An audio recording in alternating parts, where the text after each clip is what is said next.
You're watching us from Bamenda, the Northwest Regional Capital.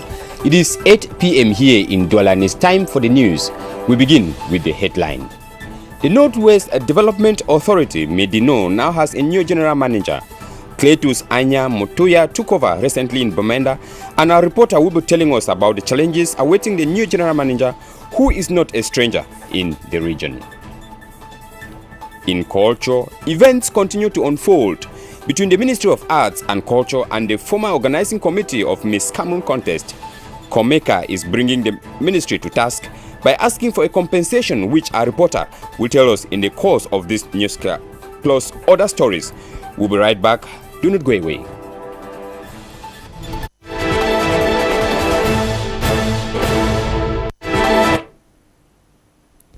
Good evening, ladies and gentlemen, and welcome to the primetime edition of the news here on DBS Television, this 28th day of December 2018.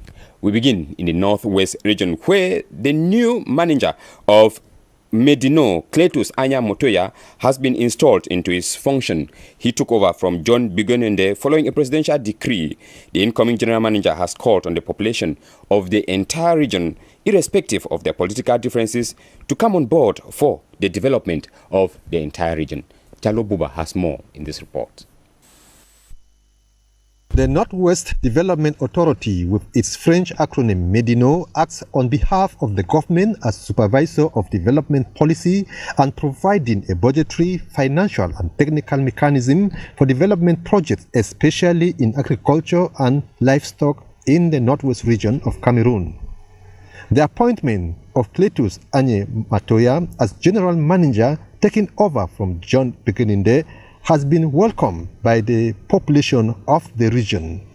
The installation ceremony at the Bamenda Congress Hall Thursday, December 27, was presided at by the Minister of Agriculture and Rural Development, Harry Aisi Eyebe, who dished out guidelines to the new GM. It is therefore imperative in the short term, Mr. General Manager, that the quality of services provided by this institution be improved. In this connection, the cardinal principles that should guide your daily action include the permanent quest for general interest, the protection of the public fortune, good knowledge of the general environment of Medino, good collaboration with the various institutional partners. Cletus Anya Motoya, former regional delegate of Commerce, appeared to know the task that awaits him. The priority will be calling on our brothers and sisters who have taken the upfront situation the other way around, that everybody has to get on board. We all have, as a family of the Northwest region, individually and collectively, put our efforts together for the development of the region. All of what they have said now has gone a long way to the attention of the state.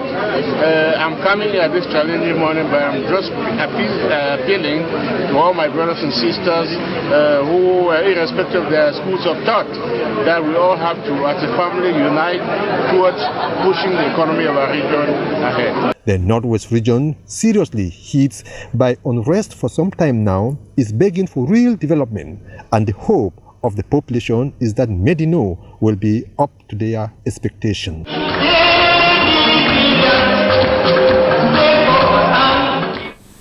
That's an interesting scene there. Jalo Buba in this report takes us about this ongoing story where some neighborhoods here in Douala have been without electricity for 6 days now running.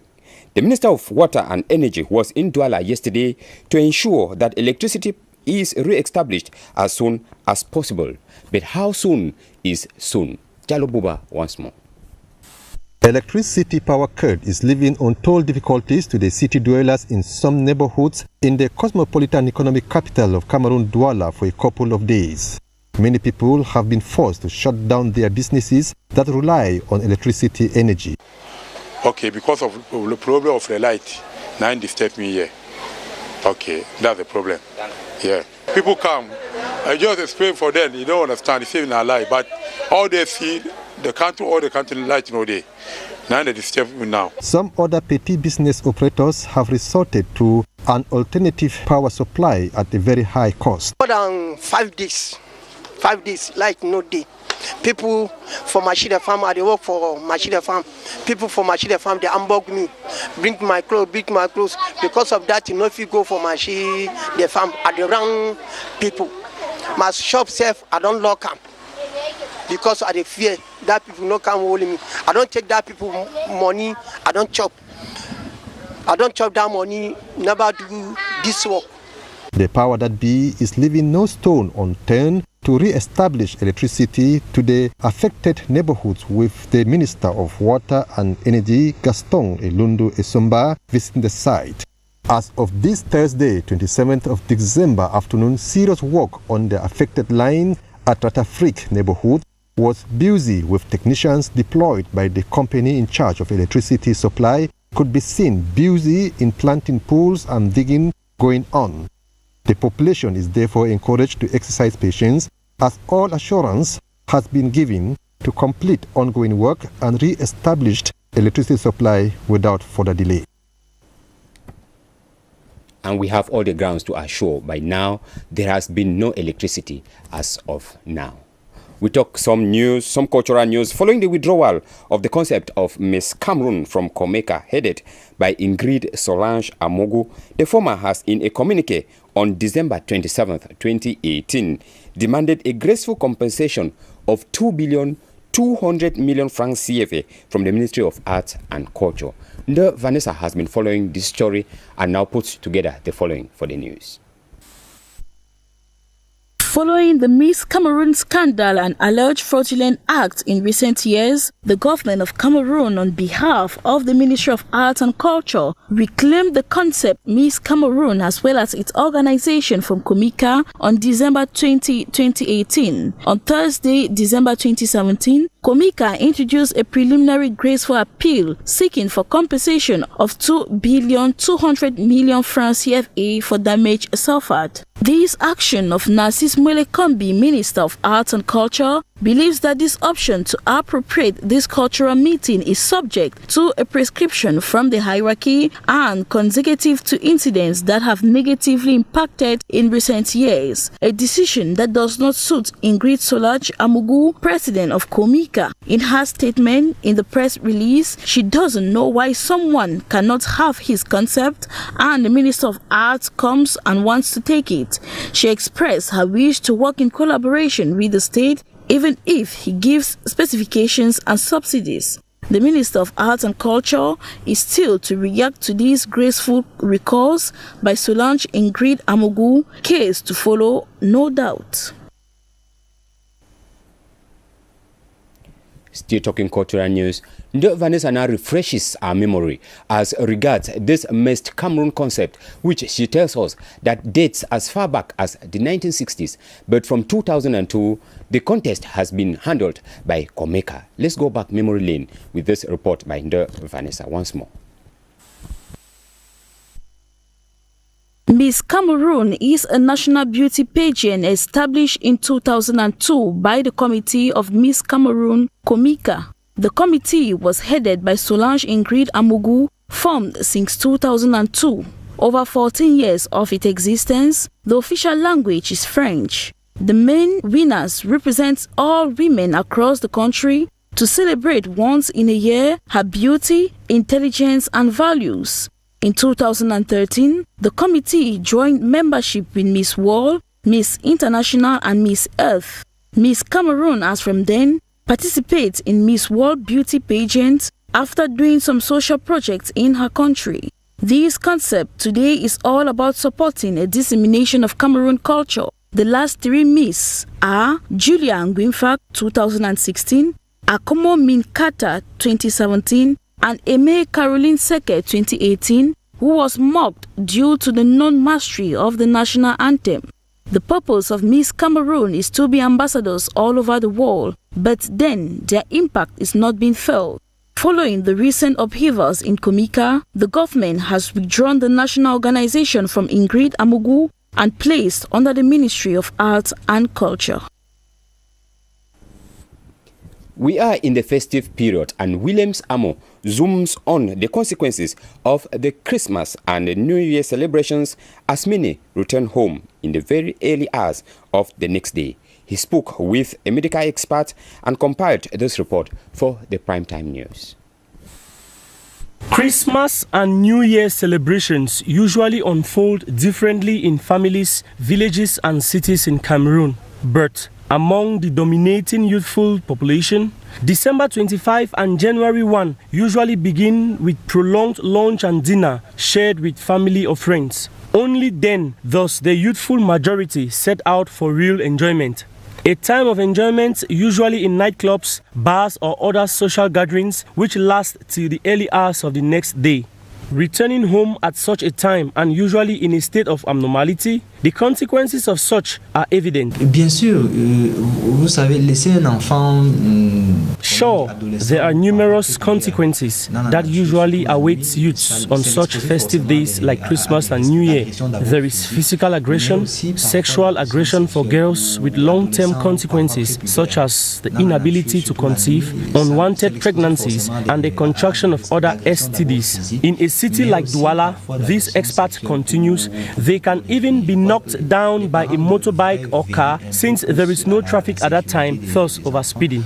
All we can advise is that youths in particular should watch the time they return from feasting, and parents should watch out for the security of their children. Les parents devraient veiller un peu plus à la sécurité des enfants.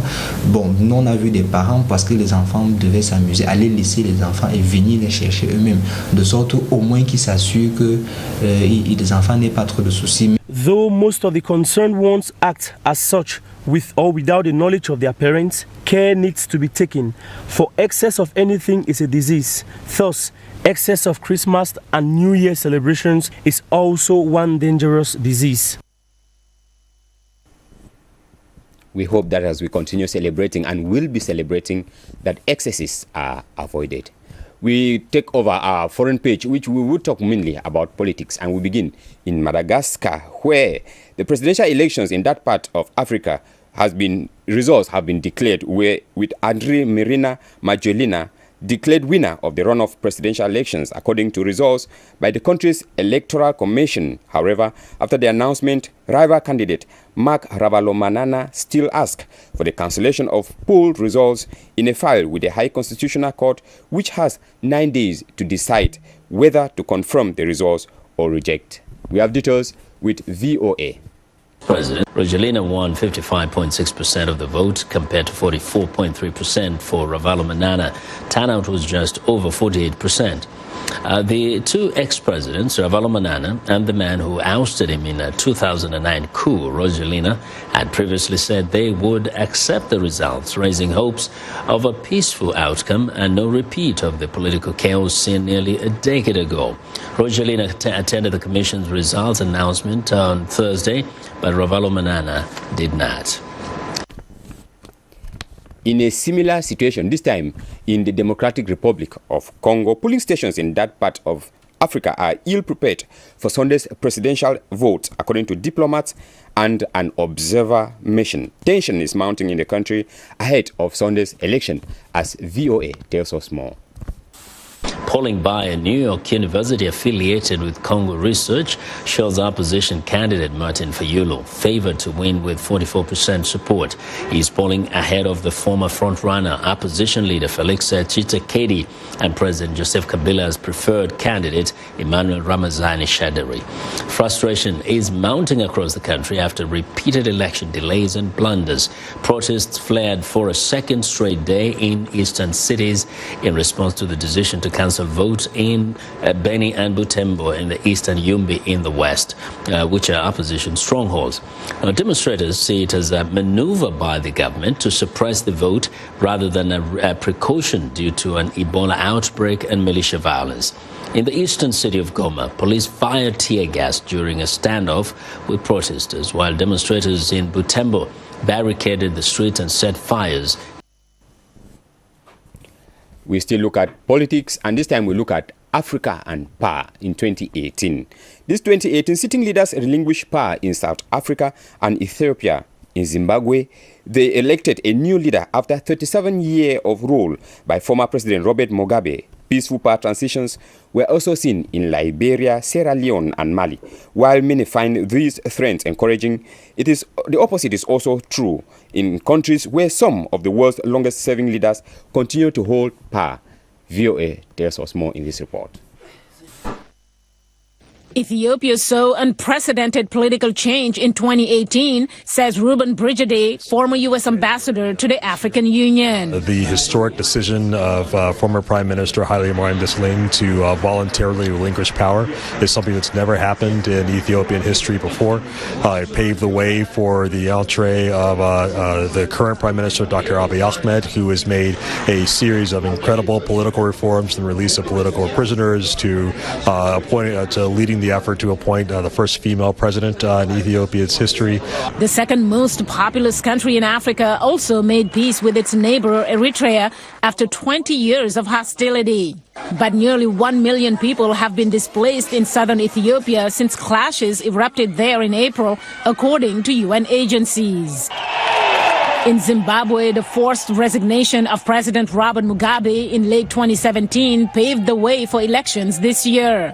Ken Opalo, assistant professor of African politics at Georgetown University. It wasn't democratic, but it was a transition. And I think any transition is better than no transition, especially if it's done constitutionally, which, ZANU-PF jumped through a lot of hoops to make it look like it was a democratic transition. The elections were won by President Emerson Mnangagwa, a longtime ally of Mugabe, making some wonder if this was a real transition from the old guard. I think, as we're seeing in Mozambique and Angola, any transition is good because the new set of rulers typically want to, be their own men and women. And so they'll implement reforms like you're seeing in Angola that may not always go well with the previous regime. While trends for democracy are encouraging, countries like Congo-Brazzaville, Equatorial Guinea, Cameroon, Sudan, and Uganda are home to some of the longest-serving presidents in Africa. In the case of Equatorial Guinea's president, Theodoro Obiang-Nguema Mbasogo, 2019 will mark his 40th year in power. Mariama Diallo, VOA News, Washington. And it is with that report that we come to the end of this edition of news here on DBS Television. The next newscast will be coming up at 9 p.m. exactly with Eve Mokori in the French language. Programs continue here on DBS Television. As for me, from Monday you will be in the company of a new team that will lead you throughout from in the beginning of the year. It was our pleasure that we had you in our company throughout this month. God willing, we'll be with you again in the same context next year. Until then, have a happy new year from the entire team here and from the management and staff of DBS Television. Good night and goodbye.